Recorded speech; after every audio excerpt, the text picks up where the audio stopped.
नमस्कार, मैं हूं रिमझिम विश्वकर्मा और आप देख रहे हैं एमपी न्यूज। छिंदवाड़ा की अमरवाड़ा विधानसभा सीट पर एक बार फिर चुनावी दंगल देखने को मिलेगा, जिसको लेकर पार्टियों के अंदर खाने मजबूत प्रत्याशी की तलाश शुरू हो गई है। वहीं राजनीतिक पार्टियों ने अपने अपने स्तर पर तैयारियां शुरू कर दी है, जिसकी अधिक जानकारी के लिए हमारे साथ हमारे संवाददाता संदीप नागर जुड़ चुके हैं। संदीप, अमरवाड़ा के चुनावी दंगल में कांग्रेस और भाजपा किसी चेहरे पर दांव चल सकती है? देखिए, निश्चित ही मध्य प्रदेश में मिली 29 लोकसभा सीटों पर जीत के बाद भारतीय जनता पार्टी पूरे जोश में दिखाई दे रही है और शायद यही कारण है कि उपचुनाव को लेकर भी भारतीय जनता पार्टी ने जमीनी स्तर पर अपनी सक्रियता बढ़ा दी है। छिंदवाड़ा के उपचुनाव के बाद में अब अमरवाड़ा विधानसभा सीट पर भी उपचुनाव का बिगुल जो है वो बजने वाला है और निर्वाचन आयोग की ओर से इसको लेकर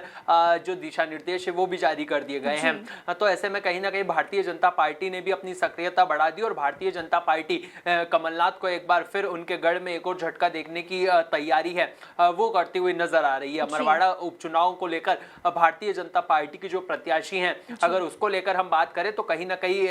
कांग्रेस के बागी विधायक रहे कमलेश शाह इससे एक बार फिर भारतीय जनता पार्टी के प्रत्याशी हो सकते हैं और भाजपा एक बार फिर कमलेश शाह पर जो दाव है वो चल सकती है, क्योंकि कांग्रेस से कमलेश शाह हमेशा से ही जीतते हुए नजर आए और जिस तरीके से लोकसभा चुनाव के बीच मझधार में उन्होंने कांग्रेस छोड़ भारतीय जनता पार्टी शामिल की थी और ज्वाइन हुए थे, उसके बाद में कहीं ना कहीं भारतीय जनता पार्टी के तमाम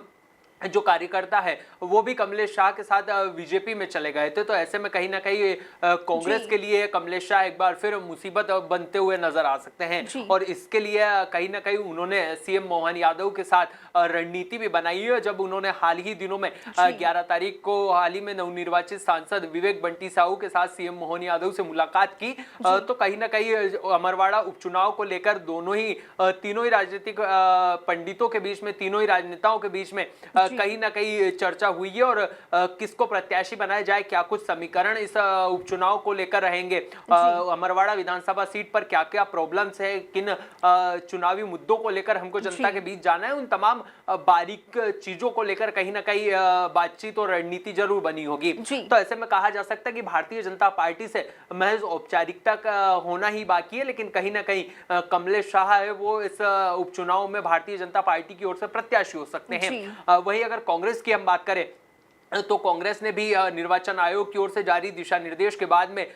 2 प्रभारियों को नियुक्त अमरवाड़ा उपचुनाव के लिए कर दिया था और दोनों ही प्रभारियों ने जमीनी स्तर पर कार्यकर्ताओं से बात की, राजनेताओं से बात की है कि कौन प्रत्याशी हो सकता है, कांग्रेस की क्या कुछ रणनीति होगी। तमाम उन बारीकियों के बाद में 2 नाम सबसे महत्वपूर्ण है। हालांकि इसमें कहीं ना कहीं जीतू पटवारी और तमाम एमपी कांग्रेस जो है वो कमलनाथ का जरूर एक बार चर्चा करेगी और उनके नाम के उनसे चर्चा करने के बाद में ही नाम फाइनल होगा। लेकिन अगर जो 2 नाम सबसे ऊपर लिए जा रहे हैं उसमें चंपालाल का नाम सबसे ऊपर लिया जा रहा है। हालांकि वो जमीनी स्तर पर कार्यकर्ताओं से लगातार संवाद के लिए जाने जाते हैं, लगातार मंथन विचार विमर्श के लिए जाते हैं। वही दूसरा नाम है आदिवासियों में अच्छी खासी पकड़ रखने वाले नवीन मरकाम का, जो लगातार जमीनी स्तर पर कार्यकर्ताओं से सक्रिय रहकर संवाद करते हैं। तो दोनों ही राजनीतिक पार्टियों की ओर से प्रत्याशी की जो तलाश है वो शुरू कर दी गई है। हालांकि भारतीय जनता पार्टी से कमलेश शाह के नाम का ये ऐलान होने वाला है और हालांकि ये ऐलान अभी नहीं हुआ है, लेकिन ये ऐलान निश्चित माना जा रहा है। वहीं कांग्रेस भी लगातार अपने प्रत्याशी को लेकर सतत संवाद जो है वो कांग्रेस कार्यकर्ताओं के साथ करती हुई नजर आ रही है। अब देखना होगा कि कांग्रेस पार्टी किस पर दांव चलती हुई नजर आती है। जी संदीप, क्या लगता है कमलनाथ के छिंदवाड़ा से हार का फायदा क्या बीजेपी को मिलेगा? देखिए, निश्चित ही अगर भारतीय जनता पार्टी की हम बात करें तो भारतीय जनता पार्टी एक बार फिर कमलनाथ को उनके गढ़ में ही दूसरा सबसे बड़ा झटका देने की तैयारी करती हुई नजर आ रही है और जिस तरीके से कमलनाथ को 45 सालों के बाद छिंदवाड़ा में हार का सामना करना पड़ा है, तो कहीं ना कहीं भारतीय जनता पार्टी एक बार फिर अमरवाड़ा उपचुनाव में कमलनाथ को हराकर एक बार फिर उनके गाल पर तमाचा मारने वाली और कहा जा सकता है कि कहीं ना कहीं उनको गढ़ से ही आउट करने की कगार पर जो है वो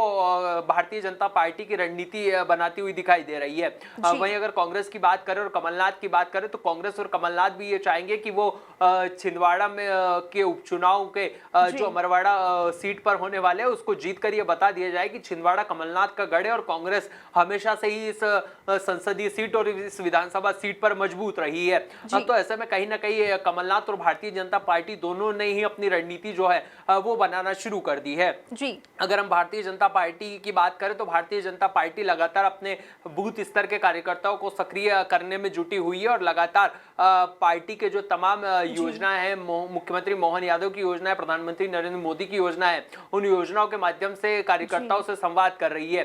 वही कांग्रेस की अगर बात की जाए तो कांग्रेस भी लगातार रणनीति बनाकर कहीं ना कहीं कार्यकर्ताओं को एक्टिव करने में जुटी हुई है। तो कहा जा सकता है कि दोनों ही राजनीतिक पार्टियों की ओर से तैयारी और विचार विमर्श का दौर जारी है। अब देखना होगा कि इसका फायदा चुनाव में किसको मिलता हुआ नजर आता है और मतदाताओं का क्या कुछ मूड जो है, क्या कुछ मिजाज जो है वो आने वाले दिनों में देखने को मिलता है। जी संदीप, भाजपा की क्या कुछ तैयारियां हैं, क्या कुछ रणनीतियां हैं अमरवाड़ा विधानसभा सीट को लेकर? देखिए, अगर भारतीय जनता पार्टी के लिहाज से हम बात करें तो भारतीय जनता पार्टी हमेशा ही हिंदुत्व के चेहरे को आगे रखकर चुनाव लड़ती हुई नजर आई है, विकास के कार्यों को आगे रखते हुए चुनाव लड़ती हुई नजर आई है। तो इस बार भी ये माना जा रहा है कि कहीं ना कहीं अमरवाड़ा उपचुनाव में भारतीय जनता पार्टी जो है वो विकास और हिंदुत्व के साथ साथ तमाम अन्य जमीनी स्तर के जो मुद्दे हैं उनको आगे रखते हुए चुनाव लड़ती हुई नजर आएगी। लेकिन कहीं ना कहीं जो समीकरण है वो पार्टी के विपरीत जाते हुए दिखाई दे रहे हैं, क्योंकि यहाँ पर जीजीपी पार्टी ने भी अपना मोर्चा खोल दिया है और वो कांग्रेस और भारतीय जनता पार्टी की जो सब्जी है उसमें कहीं ना कहीं खटाई का काम कर सकती है और दोनों ही राजनीतिक पार्टियों को जो माहौल है वो बिगाड़ती हुई नजर आ सकती है। साल 2003 जब जीजीपी ने बड़ी जीत के साथ अमरवाड़ा सीट पर जीत हासिल की थी और उसके बाद में कहीं ना कहीं विधायक बने मनमोहन सिंह भारतीय जनता पार्टी के करीबी माने जाते थे और लगातार उनकी भी जो रणनीति है वो भारतीय जनता पार्टी के अनुरूप रहती थी। लेकिन कहीं ना कहीं वो साल 2008 में जो है उनकी बेटी भारतीय जनता पार्टी में चली जाती है और उसके बाद में ये तीसरी सबसे बड़ी पार्टी जो है इस सीट पर बनती हुई दिखाई देती है। तो कहीं ना कहीं इस बार भी जीजीपी जो है वो कांग्रेस और भारतीय जनता पार्टी का जो मन है वो इकट्ठा कर सकती है और चुनाव के दंगल में कहीं ना कहीं तीसरी सबसे बड़ी पार्टी बनने वाली जीजीपी कांग्रेस को कहीं ना कहीं मात दे सकती है। हालांकि अगर जीजीपी और कांग्रेस गठबंधन के तहत एक प्रत्याशी को खड़ा करती है तो वो भारतीय जनता पार्टी के लिए मुसीबत बन सकती है और कहीं ना कहीं भारतीय जनता पार्टी को इस विधानसभा सीट पर जीतने के लिए कड़ी जो मेहनत है वो करनी पड़ सकती है। तो जो समीकरण है